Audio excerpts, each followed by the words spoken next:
À présent, nous allons aborder les grandeurs électromagnétiques. Alors le problème posé par ces grandeurs, c'est qu'elles sont immatérielles.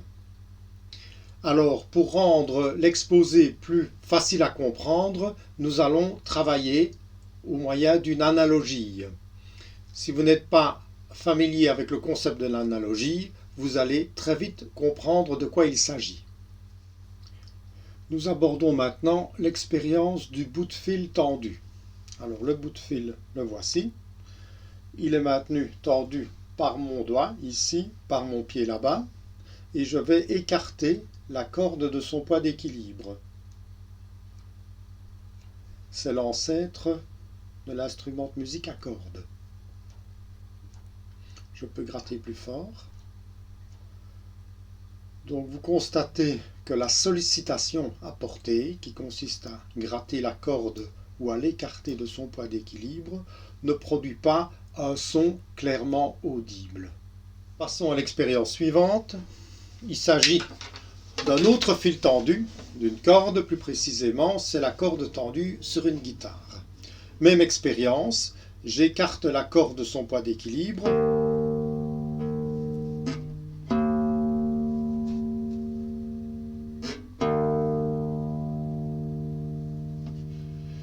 Si vous n'avez rien entendu, c'est qu'il y a un problème de son de votre côté. Alors, qu'est-ce qui a changé par rapport à l'expérience suivante?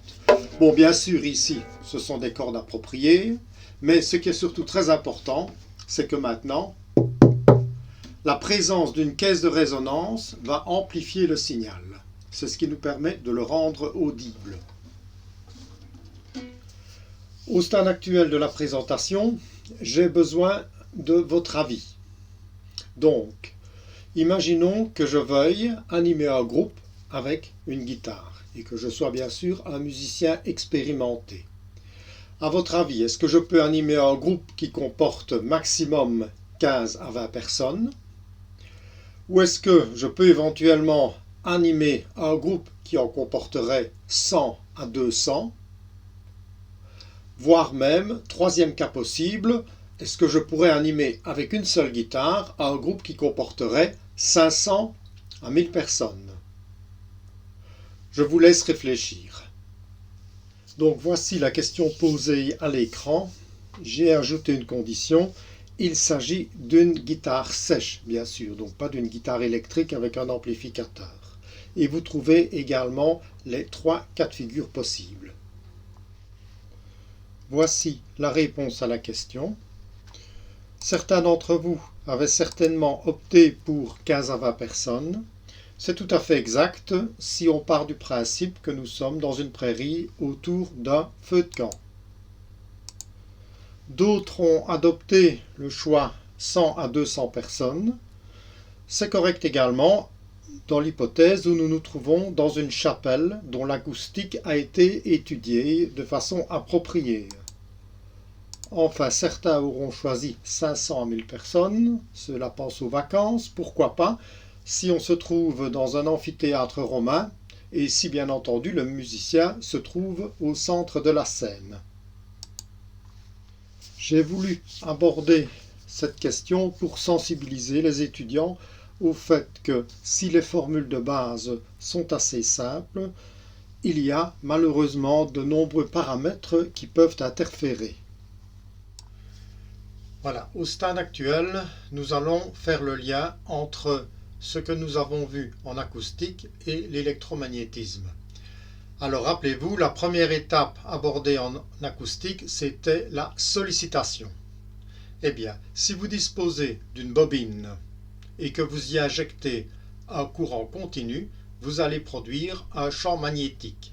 Ce champ magnétique, en fait, n'aura pas beaucoup d'impact sur l'environnement, c'est-à-dire que pour le mettre en évidence, vous aurez besoin d'un appareil très sensible, à savoir la boussole. Donc la première grandeur, celle qui reflète la sollicitation, c'est le champ magnétique. Ensuite, imaginez que vous glissez un noyau dit magnétique dans la bobine en question. À ce moment-là, le noyau va jouer le rôle d'une caisse de résonance. Rappelez-vous, quand on a remplacé le fil tendu par une guitare, le résultat obtenu était tout à fait différent, beaucoup plus perceptible. Eh bien, comme je le disais, si nous introduisons un noyau magnétique dans la bobine, nous aurons une grandeur qui s'appelle l'induction magnétique. C'est la deuxième grandeur. Ensuite, vous savez que de multiples paramètres sont susceptibles d'influencer la perception du son. Il en est de même pour l'électromagnétisme. Il existe néanmoins un paramètre important, c'est la section du noyau magnétique. Eh bien, si je multiplie l'induction par la section, j'obtiens la troisième grandeur qui est le flux magnétique. C'est une grandeur très importante comme on le verra par la suite. Pour détecter la présence d'un son, nous avons nos oreilles.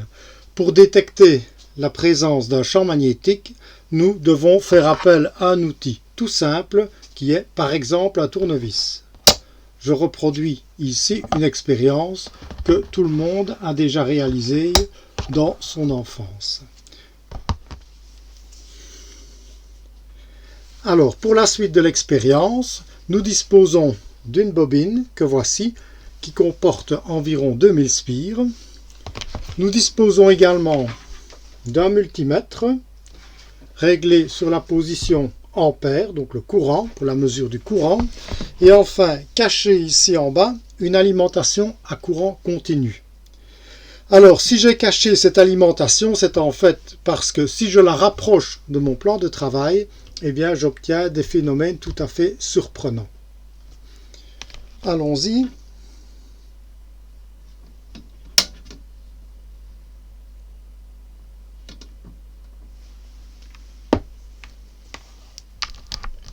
Voilà, donc j'ai injecté un courant pour l'instant qui est de l'ordre de 200 mA.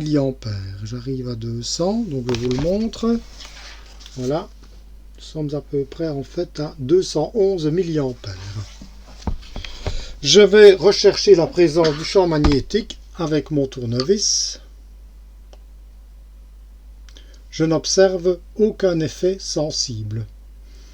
Ce n'est pas sans rappeler l'expérience entamée précédemment qui consistait à faire vibrer une corde pour constater qu'on n'entendait absolument rien.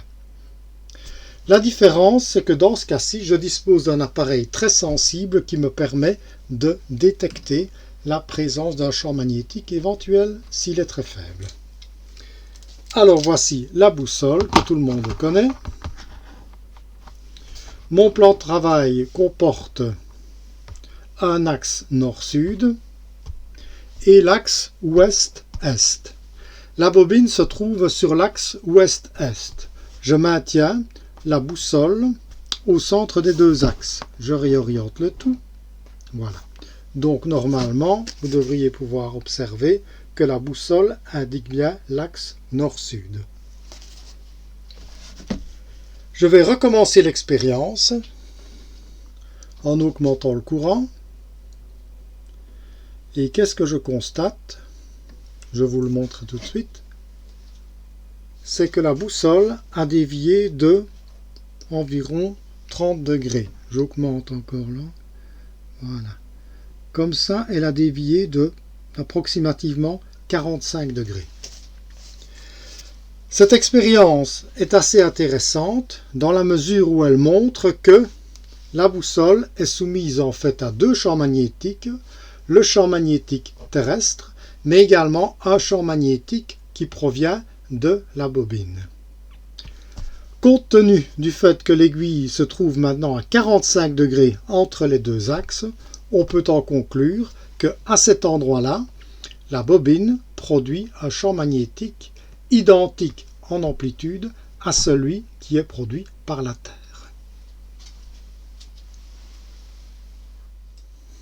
Nous allons à présent effectuer une mesure. Nous allons mesurer le courant, quelle est la valeur du courant qui est requise pour amener la boussole, ou plutôt faire dévier la boussole du point nord à 315 degrés, c'est-à-dire une déviation de 45 degrés.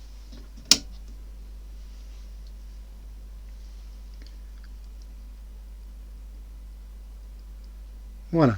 je pense que nous sommes à 45 degrés, comme ça vous le voyez. La lecture que j'ai effectuée m'indique en fait 237 milliampères.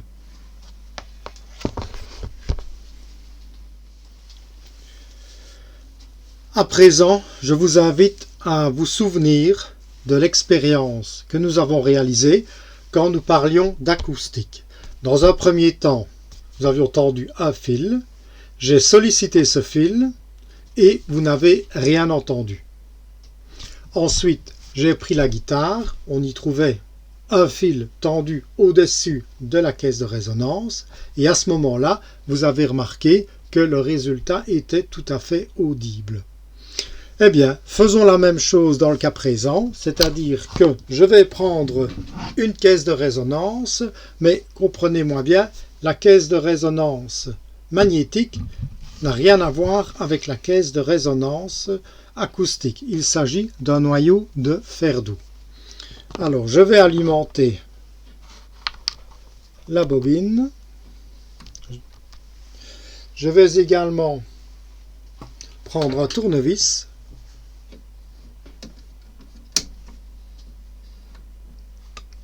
Voilà, je suis à 220 milliampères et vous constatez que le tournevis est accroché au champ magnétique. Si je coupe le courant, il retombe.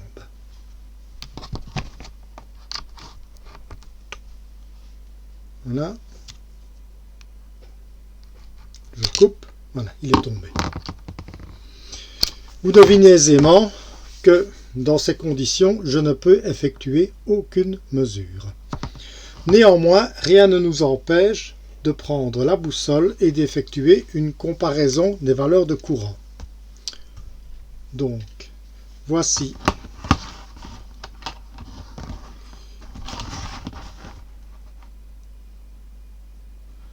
la boussole. Je réoriente le plan. Pour l'instant, le courant est coupé. Je branche.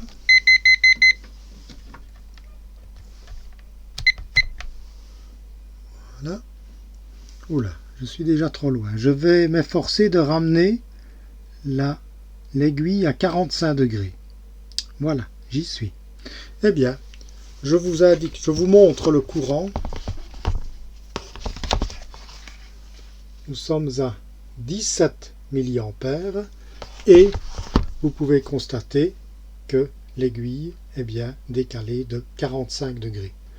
Donc, pour obtenir le même résultat magnétique, c'est-à-dire produire en ce point que voici un champ magnétique de même amplitude que le champ magnétique terrestre, j'ai besoin, avec le noyau magnétique, de 11 milliampères, alors que lorsqu'il n'y avait pas de noyau, j'avais besoin de 230 milliampères environ. La différence est quand même assez frappante.